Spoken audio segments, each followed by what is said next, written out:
Hello everyone, तो कैसे हो आप सभी। उम्मीद करता हूँ आप सभी बहुत ही अच्छे होंगे, स्वस्थ होंगे और अपने पढ़ाई में व्यस्त होंगे। आज के इस वीडियो में हम बहुत ही इंपॉर्टेंट टॉपिक पर डिस्कस करने वाले हैं, जो है एक डेरिवेशन, जो है एक समान चुंबकीय क्षेत्र में धारावाही लूप पर बल आघूर्ण। तो इसकी हम आज के इस वीडियो में गणना करने वाले हैं। आप अपने प्रीवियस ईयर के बोर्ड एग्जाम के पेपर उठाकर देख सकते हैं, ये आपके बोर्ड एग्जाम के लिए VVI है। जो भी इंपॉर्टेंट डेरिवेशन है वही मैं केवल चैप्टर वाइज करा रहा हूँ। चैप्टर वाइज जो भी इंपॉर्टेंट टॉपिक है वही मैं आपको करा रहा हूँ। ये आपका 5 मार्क्स का ये एक डेरिवेशन है, इसको भी हम आज के इस वीडियो में देख लेंगे। देखिए, कह रहा है कि एक समान चुंबकीय क्षेत्र में धारावाही लूप पर बल आघूर्ण की गणना हमें करनी है। तो एक एक करके स्टेप बाय स्टेप हम समझेंगे, आसानी तरीके से समझ में आ जाएगा। जो विद्यार्थी मुझसे नए पढ़ रहे हैं, मैं उनसे खासकर कहना चाहूँगा, यदि आप रटना नहीं चाहते हैं, समझकर याद करना चाहते हैं, वीडियो में बने रहें अंत तक, आपको एक एक पॉइंट समझ में आएंगे। तो देखिए, सबसे पहली बात तो मान लेते हैं, समझिएगा, एक हम नाल, यहाँ पे एक नाल चुंबक लेते हैं। ये एक हमने यहाँ पे नाल चुंबक ले लिया, ठीक है। ये एक हम नाल चुंबक ले रहे हैं, ठीक। ये हमने यहाँ पे क्या ले लिया, एक नाल चुंबक यहाँ पे हमने ले लिया है, ठीक है जी, ठीक।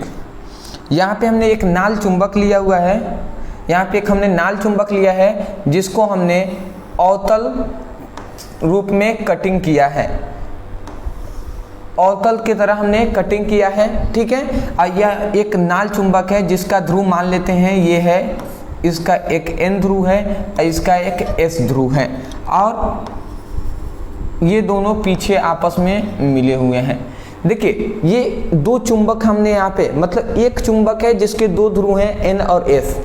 अब यहाँ पे गलत स्टूडेंट ऐसे सोच लेते हैं कि ये दो अलग अलग चुंबक हैं, ठीक है। तो हम इतनी बात जानते हैं चुंबक के गुण से कि चुंबक के ध्रुव अलग नहीं हो सकते। यदि ये एक चुंबक है तो इसमें नॉर्थ और साउथ दोनों ध्रुव होंगे, तो ये दोनों एक ही चुंबक है, नाल चुंबक है। इसके पीछे के साइड हमें नहीं दिखाई दे रहे हैं। ये वास्तव में कैसे हैं तो मैं आपको बता दूं, तो ये रियल में इस प्रकार हैं, ठीक है ना। ये रियल में कुछ इस प्रकार हैं, ठीक है। ये वाला जैसे नॉर्थ है और ये वाला क्या है, साउथ है। तो हम आपको यही ऊपर वाला हिस्से को मैं आगे दिखा रहा हूँ, ये पीछे वाला अंदर है जिसको मैं नहीं दिखा सकता, ठीक है ना। तो ये आप समझ गए होंगे। तो ये एक नाल चुंबक है, ठीक है। इसको नाल चुंबक कहते हैं, जिसको हमने एक क्या किया है, अवतल रूप में काटा गया है। अब इसमें हम क्या करते हैं, इसमें हम एक आयताकार लूप ले लेंगे। इसमें हम क्या करेंगे, एक आयताकार लूप ले लेते हैं। अब इस लूप में एक और चीज़ हम इसमें ऐड करेंगे। इस लूप में हम क्या करेंगे, इस लूप में ध्यान से आप समझेंगे एक एक पॉइंट्स को। इस लूप में हम क्या करते हैं, यहाँ पर मैं फिगर चाहता हूँ अच्छे से बन जाए। इसमें हमने एक लूप ले लिया, ठीक है। ये एक लूप है और इसमें हमने I1 धारा प्रवाहित किया है, I धारा प्रवाहित किया है। क्या आपने समझा, एक नाल चुंबक है जिसका दो ध्रुव है N और S, और इसमें हमने एक आयताकार लूप ले लिया है, ठीक है। आयताकार लूप क्या है, A B C D, ये आयताकार लूप है ABCD। आप कोई भी मान सकते हैं, PQRS मान सकते हैं। अब इसकी हम अगर क्या पता है, इसकी लंबाई L है और इसकी चौड़ाई मान लेते हैं, इसकी चौड़ाई क्या है, इसकी चौड़ाई मान लेते हैं B है। तो इसको मैं इस कलर से लिख दे रहा हूँ, B, सॉरी D लिखा गया, समझ रहे हैं ना। इसकी लंबाई है L, ठीक है, आयताकार लूप की, इसकी चौड़ाई है B। तो इतनी बात आप समझ गए हैं। तो अब हम आगे स्टार्ट करते हैं अपनी बातों को। देखिए यहाँ पे कह रहा है ना कि एक समान चुंबकीय क्षेत्र में धारावाही लूप पर बल आघूर्ण। अब आप लूप नहीं समझे तो आप समझ में नहीं पाएंगे। तो देखिए लूप का मतलब होता है जैसे एक आयताकार हमने इस प्रकार बना दिया और इसमें हमने केवल धारा प्रवाहित कर दिया, तो ये भी एक लूप ही है। लूप का मतलब ये भी होता है कि एक वृत्ताकार बना दिया इस प्रकार, इसमें भी हमने I धारा प्रवाहित कर दिया, ये भी एक लूप ही है, ठीक है ना। मान लेते हैं इस प्रकार भी हो और इसमें हमने I1 धारा प्रवाहित कर दिया, तो ये भी एक लूप ही है। तो लूप का मतलब होता है इसी प्रकार का, ठीक है ना। मैं आशा करता हूँ आप समझ गए होंगे। आगे बढ़े जी। तो ये एक लूप है और लूप हमने कहाँ पर लिया हुआ है, एक समान, ये एक चुंबक है तो इसके चारों ओर चुंबकीय क्षेत्र उत्पन्न हुआ होगा ना, तो चुंबकीय क्षेत्र के अंदर ही हमने लूप लिया है। इसीलिए कहा जा रहा है कि एक समान चुंबकीय क्षेत्र में, चुंबक है तो एक समान चुंबकीय क्षेत्र उत्पन्न हुआ होगा। एक समान चुंबकीय क्षेत्र में धारावाही लूप, जिसे धारा प्रवाहित किया गया है तो धारावाही लूप कहेंगे। तो धारावाही लूप पर बल आघूर्ण की गणना करेंगे। तो सबसे पहली बात कि आपको इस फिगर को एक्सप्लेन करना होगा। देखिए हमने ए बी सी डी माना है, आप पी क्यू आर एस भी मान सकते हैं। तो हमने यहाँ पे लिखा है माना कि पी क्यू आर एस एक आयताकार लूप है। देखिए यहाँ पे हमने पी क्यू आर एस यहाँ पे माना है, आप भी चाहें तो यहाँ पे पी क्यू आर एस मान सकते हैं, ठीक है ना। अदरवाइज मैं क्या करूँ, देखिए इसको आप P A B C D मान लेंगे जी, ठीक है ना। अदर कोई रास्ता नहीं है, मैं इसको काट दे रहा हूँ, यहाँ पर आप ए बी सी डी मान लेंगे, ठीक है ना। बात समझ रहे हैं, पी क्यू आर लिखे चाहे ए बी सी डी लिखे, बात सही है। तो माना एक आयताकार loop A B C D है जिसकी लंबाई L और चौड़ाई B है, ठीक है। तो वहाँ पे आपको यहाँ पे कहा गया है माना कि ABCD एक आयताकार लूप है जो एक समान चुंबकीय क्षेत्र B में लटकाया गया है। एक समान चुंबकीय क्षेत्र B में इसको क्या कर दिया गया है, इस प्रकार इस लूप को धागे में बांधकर लटकाया गया है इन दोनों चुंबकीय क्षेत्रों के बीच, ठीक है। उसके बाद कह रहा है तथा भुजा PQ तथा RS ऊर्ध्वाधर, जो देखिए तथा भुजा जो PQ होता है, PQ को मतलब यहाँ पे बहुत ज़्यादा कंफ्यूजन आपको हो जाएगा, मैं इसको ही चेंज कर दे रहा हूँ, ठीक है ना। आप क्यों कंफ्यूजन में इतना रहें, कंफ्यूज कर रहेंगे तो दिक्कत होगा आपको ही। मैं नहीं चाहता कोई भी स्टूडेंट मेरा कंफ्यूजन में रहे, ठीक है ना। चलिए मैं इसी को PQRS कर दिया, ठीक है। अब समझ गए, माना एक PQRS एक आयताकार लूप है जिसको एक समान चुंबकीय क्षेत्र B में लटकाया गया है, ठीक है। तथा भुजा PQ और RS, तथा भुजा PQ और RS क्या है, ऊर्ध्वाधर, तथा PR और QS क्षैतिज दिशा में है। PR और QS क्या है, क्षैतिज दिशा में है।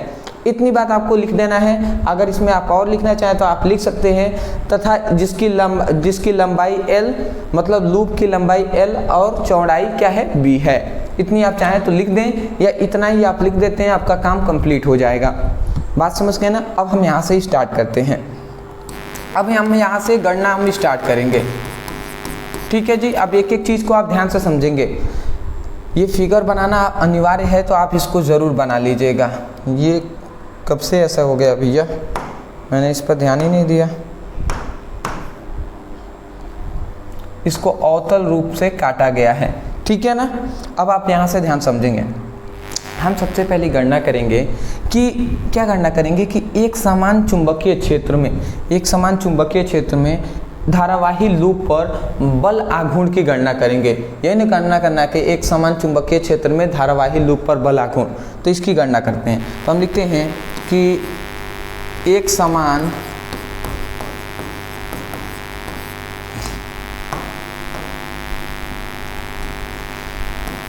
चुंबकीय क्षेत्र में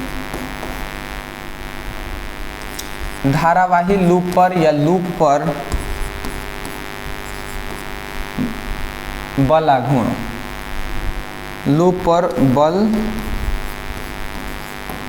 आघूर्ण धारावाही लूप पर बल आघूर्ण। तो ये हमने लिख दिया एक समान चुंबकीय क्षेत्र में धारावाही लूप पर बल आघूर्ण आप लिख लेंगे। अब देखिए बल आघूर्ण को हम टाउ से प्रदर्शित करते हैं और टाउ इक्वल टू बल आघूर्ण इक्वल टू होता है बल और उन दोनों बिंदुओं की बीच की दूरी। तो इन दोनों के बीच लगने वाला बल F हो गया और बीच की दूरी, तो देखिए ये दोनों ध्रुवों की बीच की दूरी क्या हो जाएगा, ये जो B लिखा गया है यही B हो जाएगा, क्योंकि जो चौड़ाई है वही इन दोनों की, जो लूप की चौड़ाई है वही तो इन दोनों ध्रुवों के बीच की क्या हो जाएगी, लगभग ये दूरी हो जाएगी ना। तो F इंटू बी हमने लिख दिया और साइन थीटा यहाँ पे एक ऐड होता है। जैसे हमने विद्युत द्विध्रुव आघूर्ण जैसे पढ़ा था, सॉरी जब जैसे हमने विद्युत द्विध्रुव जब विद्युत हमने चैप्टर पढ़ा था तो उसमें भी हमने एक पढ़ा था कि एक समान विद्युत क्षेत्र में चालक पर लगने वाला बल आघूर्ण की गणना किया था। तो इसी प्रकार इसमें भी हम चुंबकीय क्षेत्र में गणना कर रहे हैं, तो उसमें हमने साइन थीटा लिया था, तो इसमें भी हम साइन थीटा लेते हैं, क्योंकि इस धारावाही लूप पर मान लेते हैं इस दिशा में लगने वाला बल F है और इनके बीच बना कोण क्या है, थीटा है। तो ये एक फॉर्मूला होता है बल और उनके बीच की दूरी, और यहाँ पे साइन थीटा यहाँ पे हम लेते हैं। अब देखिए इसको हम आगे बढ़ाते हैं, टाउ इक्वल टू, अब देखिए यहाँ पर हमने बल लिख दिया F इंटू बी। यहाँ पे एक चीज़ आप समझिएगा, यहाँ पे चूंकि एक बात आप यहाँ पे लिख लेंगे तो और अच्छी बात रहेगी।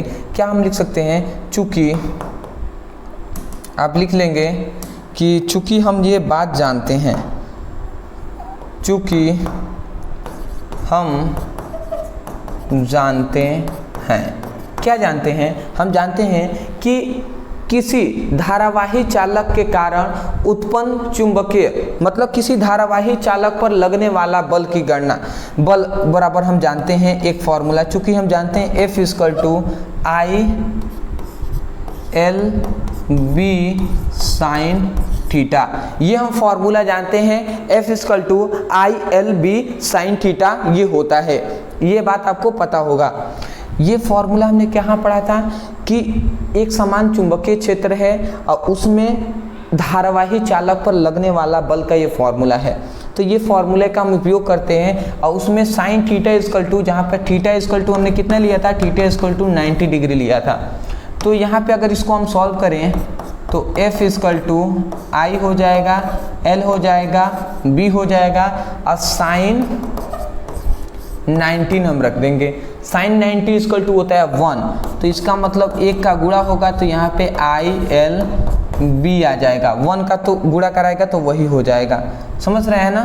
तो यहाँ पे ये हमारा फॉर्मूला आ गया जी, ठीक है ना, ये हमारा फॉर्मूला आ गया। मैं आशा करता हूँ आप समझ रहे होंगे, F equal to I L B हो गया। तो आपने क्या समझा कि यहाँ पे आप देख रहे होंगे, तो ये देखिए एक फॉर्मूला यहाँ पे है, देखिए आप जानते हैं कि tau equal to F V sine theta होता है, ठीक है। तो हम चूंकि ये फॉर्मूला जानते हैं, डायरेक्ट मैंने यहाँ पर F के जगह पर आई एल बी लिख दिया होता है तो आपको थोड़ा कन्फ्यूज़न होता है, इसलिए ये लिखना आपको आवश्यक है, तो आप ज़रूर लिख लेंगे। तो अब हम क्या करेंगे, जिस F के मान को हम इसमें रखेंगे, तो हम केवल इसको समीकरण फर्स्ट में लिख देते हैं और यहाँ पे हम फिर से क्या लिखेंगे, हम लिखेंगे कि F के मान को समीकरण फर्स्ट में रखने पर, अब रख कर देख लेते हैं क्या मिलता है। तो जब हम रखते हैं तो टाउ इक्वल टू F के जगह पर आई एल बी हो जाएगा, आई एल बी फिर से B है तो B हमने लिख दिया, फिर से साइन थीटा है तो साइन थीटा हमने लिख दिया जी। इतना हमारा हो गया ना। अब देखिए यहाँ पे अब आपको क्या समझना है, यहाँ पे एक बात समझना है, L क्या है, लंबाई है, यहाँ पे I क्या है, धारा है, L क्या है, लंबाई है, B क्या है, यहाँ पे कैपिटल जो B है वो चुंबकीय क्षेत्र की तीव्रता है, और ये स्मॉल b क्या है, लंबाई है, या हम क्या कहते हैं, चौड़ाई है। समझ रहे हैं ना, इस चालक जो धारावाही लूप है इसकी चौड़ाई है, तो वही है B, और यहाँ पे साइन थीटा है। तो अब आप समझिएगा, हम इतनी बात जानते हैं, ये है लंबाई, ये है चौड़ाई। हम जानते हैं लंबाई गुणे चौड़ाई इक्वल टू क्या होता है, क्षेत्रफल होता है। तो हम यहाँ पे क्या लिख सकते हैं, L इंटू बी आपस में गुणा करा लेगा तो ये आई है तो आई हमने लिख दिया। लंबाई और चौड़ाई गुणा कराएगा तो ये क्षेत्रफल आ गया जो है ए, तो आई ए, और ये बी है तो बी हमने लिख दिया, और ये साइन थीटा हमने लिख दिया। तो ये हमारा एक मेन हमारा फॉर्मूला ये मिल गया।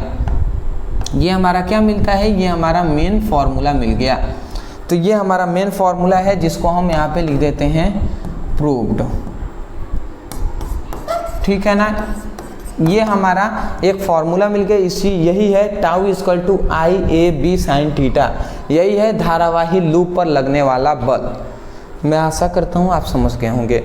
अब इसमें एक और चीज़ यहाँ पे एक ऐड कर लिया जाता है कि ये एक जो आपको लूप दिखाई दे रहा है, ये जो आपको लूप दिखाई दे रहा है, तो इसमें n, इस लूप में फेरों की संख्या, चालक तार मान लेते हैं कि बहुत ज़्यादा इसमें चालक तार लपेटे गए हैं, मतलब चालक में फेरों, इस लूप में फेरों की संख्या है n।